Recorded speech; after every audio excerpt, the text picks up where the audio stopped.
Hello again, Internet. It's the Friday update coming to you 2 days early because a lot of shit's going to be going down this Friday, so really wanted to get. There's very little chance of me to do a proper Friday update this week, so I just thought I'd do a quick one.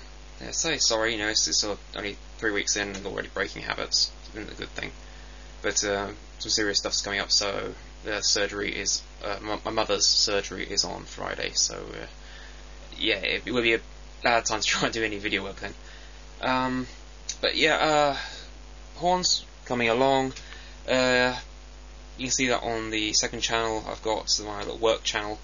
You can see. I'll put a link up in the description. Found a few bits and bobs that are missing around the workshop. Found my 5/8 UNF number 24 tap die set.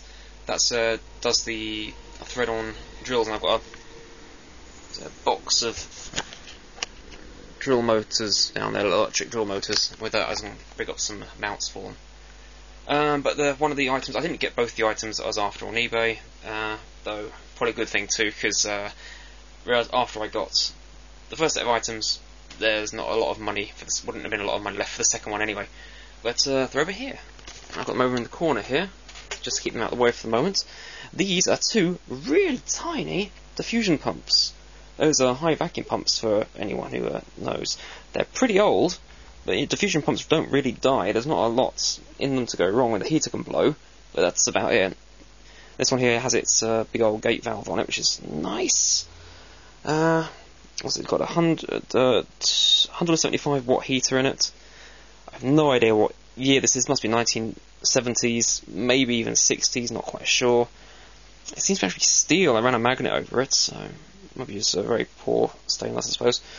But yeah, that one's a bog standard diffusion oil pump, which is small enough. I think it's about the right size if you wanted to say have a pumped laser, maybe, because that should get down to 10 to the minus 5. That'd be 0.00005 millibars. I'm assuming regular atmosphere is about 1,000, so it gives you an idea.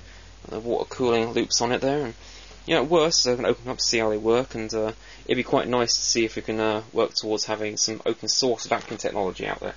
This one wasn't so keen on getting it, but it came as part of the lot. This one's actually a mercury diffusion pump, so instead of using an oil, or as that one would have, that one used liquid mercury, vaporizes it in the same fashion, which is yeah, I've covered that with foil, because I don't want to.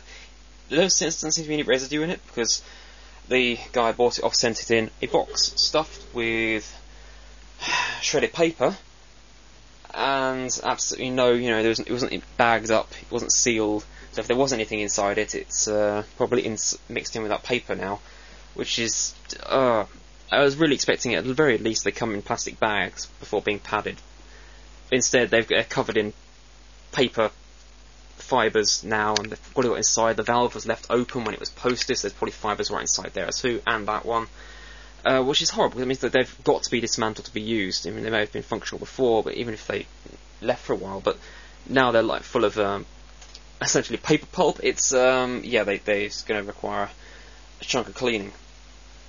The mercury one here is, I've been looking up, and it does seem that mercury can contaminate steel. Again, this does not seem to be a stainless pump mechanism, as they are these days. It's quite an early one. It's actually got the Edwards Vacuum Company address on it, dated in London before they moved down to, I think it's Brighton? Yeah, or Hastings. But, yeah, so trying to figure out ways of decontaminating something that may be, say, contaminated mercury, and the best thing I can think at the moment is probably electrolysis with aluminium anode, because it loves aluminium. If there is any mercury in there, it will run straight to it. So maybe to get that cleaned up. It'd be interesting, since I'm not going to buy mercury and use it as a mercury pump. I may see if it can be converted to other pump fluids, because frankly it's small enough, cheap enough. Both of them cost, I think, £20. It was, yeah, £20, which is not an awful lot. Okay, you're not going to come across them, but I wouldn't exactly be kicking myself if I cocked one of them up. And frankly, that one's the one without a valve, so I'll probably run with that one.